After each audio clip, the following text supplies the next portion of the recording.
At din, nako, ay napaka-busy niyang tao. Sa katunayan ni Kwan pati pagtulog niya ni halos makalimutan niya. At sa kawalan ng oras, laging may lakad. Lagi nang papareho ng sigar ni, kakausapin ng sigar ng tao. Napakamatulungin. Sa mga kapatid ko isa napakalos tao. Kahit na galit sa iyo, hindi galit sa iyo, humingi ang tulong. Tutulungan ka dyan. Yan at edit. Pagpatuloy mo yan at gawin mo, mayroon ang Diyos siya nang babawi sa iyo.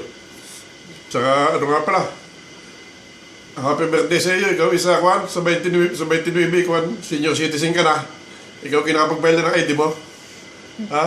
Ikaw na lang. At although hindi ka sa iyong handaan, ay siya. Happy birthday, happy birthday. Mag-enjoy kayo.